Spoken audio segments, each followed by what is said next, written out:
Calming a fussy baby is a lot of work, but it doesn't have to be. Let me help you out with some tips and tricks on getting that baby to settle.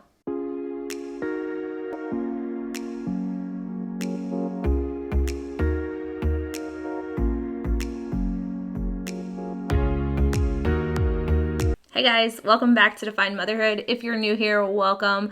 Don't forget to visit our blog website at definedmotherhood.com for additional content. And if you're returning, please make sure you hit that subscribe button down below, as well as that notification bell if you want to be notified every time that I post. Today's video is going to be going up just a little bit late, but I pulled an audible. I had a sweet mama leave a comment for me asking to create a video on the 5 S's soothing method or calming method for baby. And just the hour at which she was posting the comment made me think that she might be needing this sooner rather than later. So instead of waiting until next week or the week after and building it in, I wanted to go ahead and get it up. So Karina, I hope this is helpful. Let's get into the 5 S's. So this method is not necessarily for sleep.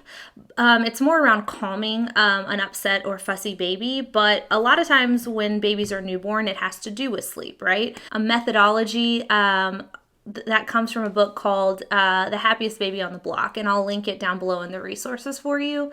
But essentially it focuses on 5 S's to help you kind of soothe a fussy baby and help to coax them into sleep.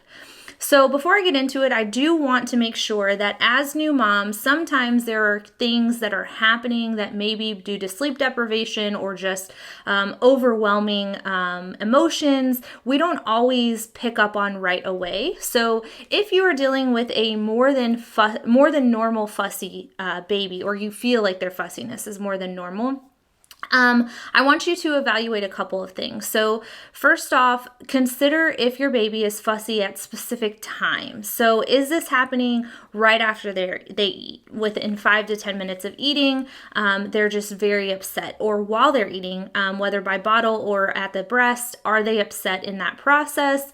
Then I would reach out to your pediatrician or lactation consultant and make sure that you're not dealing with any type of reflux or any other eating issues that could be causing discomfort for them that is creating that fussiness.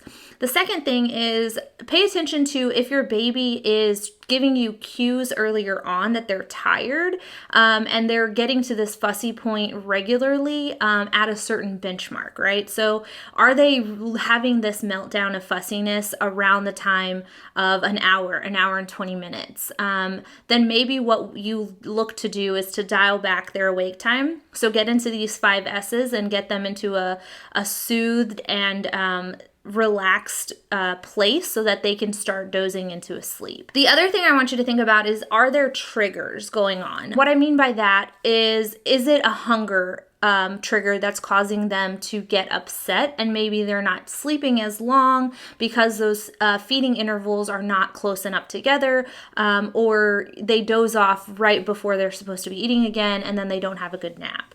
So with this, I just want to make sure that you are really paying attention to making sure that your baby is nursing every 2.5 to 3 hours, but no more than 3 hours, at least for probably the first month, if not 2 to 3 months. Also remember that at night, a 4 to 5 hour stretch is really good for these new babies. So if they're waking in the middle of the night after being asleep for about 4 to 5 hours, this is completely normal. And you want to make sure that you nurse them or feed them and then follow these 5 S's to help get them back to sleep. Another thing to consider is the atmosphere in which your baby is sleeping. Do you have a lot of unpredictable noise, a noisy toddler, anything like that where maybe they're being startled awake because volume on the TV jumps up or toddler comes running around, anything like that that could be causing this inability to sleep that then can progress into more and more fussiness as their sleep quality is reduced. If so, then I'll link my newborn healthy sleep habits below. Follow some of those to give them a better sleep environment to help them to fall asleep and stay asleep longer. Another thing I want you to think about as a mom, sometimes after we're no longer pregnant, we feel like finally I can relax and I can get back into my normal way of doing things. I don't have to be as diligent about what I'm putting into my body. If you are nursing, I just want to make sure that you are thinking through caffeine within your bloodstream. So if you're going back to drinking coffee to help you with navigating those tired mornings, totally get it. I do it also. Just make sure that you're watching how much caffeine you're intaking. Usually about 1 cup of coffee a day is still okay for baby and won't interfere too much with their sleep abilities. But the younger they are, the more susceptible. So if you're noticing that when you have coffee after a couple hours, they seem to be very fussy and unable to settle and go to sleep. That could be part of it. So maybe either dial it back until they're a little bit older or cut it out completely for a week or two and then try it again. So for new babies, sleep training is not really an option. You don't want to get into sleep training until they're at least 16 weeks from due date. So during that time, and I've said this before, you're really in like a no holds barred situation. The goal and the only objective you have is to make sure baby is fed and getting the nutrients that they need, and that you and baby both are resting as best as possible. So this means make sure you're reaching out to your family, friends, whoever can help you to navigate another toddler or whatever the case may be, so that you can try to get as much rest with baby as possible, including napping during the day. But if you're met with a resistant or a fussy baby, these are some ways that you can navigate that. So the first S in the 5 S's is swaddle. And I talk about this in my newborn healthy sleep habits, the video I referenced earlier, which will be linked down below. But you want to make sure that you're swaddling baby. So they're used to being in this tight little space, this cozy cocoon. We want to try to replicate that for them on the outside so the world doesn't seem so big. And the way that you can do that is with a swaddle. Now there are many, many on the market. The ones that I recommend typically have zippers on them. It's just a time saver. It's much easier to navigate at night, especially in these early weeks and months. Babies typically will still need diaper changes because they're nursing so frequently at night. So the zipper is just the way to go. Based on the author of The Happiest Baby on the Block, his recommendation is that you would swaddle with arms down by their side. I'm going to use this little doll as reference. So you would swaddle with arms down by their side. There are some swaddles that have like a Velcro piece that would basically keep arms down, and then they have the blanket that you would wrap around. The idea behind this is that it keeps baby, if you swaddle them up like this, even if your baby fights it at first, most babies will adopt the arms down. Reason being is if you keep their hands up and you swaddle them this way, they're more likely to break out of that swaddle, which leads to them waking because they're unhappy that they're no longer secure and snug. So you can look for, and I'll link a couple options down below, but my favorite is the Love to Dream swaddle, which I've talked about many a times. It's snug. It allows baby to keep their arms up. So if you have one that is inclined to self-soothe by trying to suck on their hands and things like that, it gives them the ability to do so without them breaking loose of the swaddle.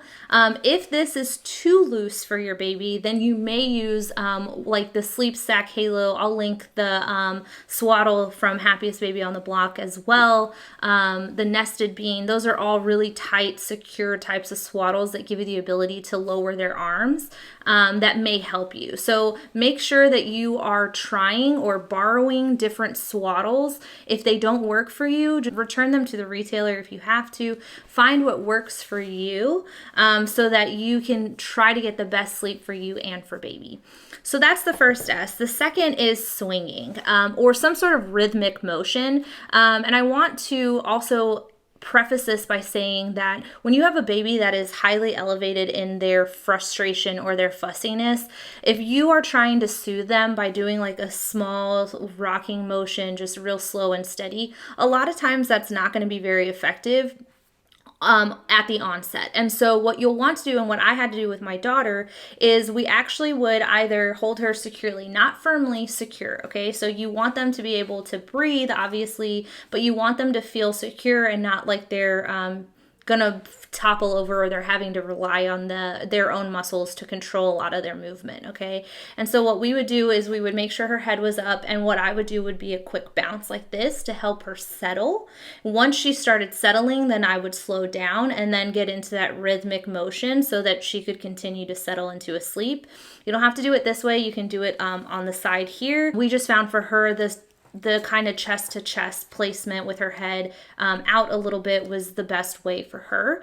The third S is going to be what's called shushing, or this is just going to be noise in general. A lot of parents think that babies need absolute quiet to sleep, but the truth of the matter is that they're not used to that. So just like we were talking about with the SWADDLE, how babies are used to a very secure feeling, they're also used to a very noisy space. So just keep in mind that your blood flow alone, so the sound and the whooshing of your blood flowing through your body, is louder than a vacuum cleaner for them inside your womb.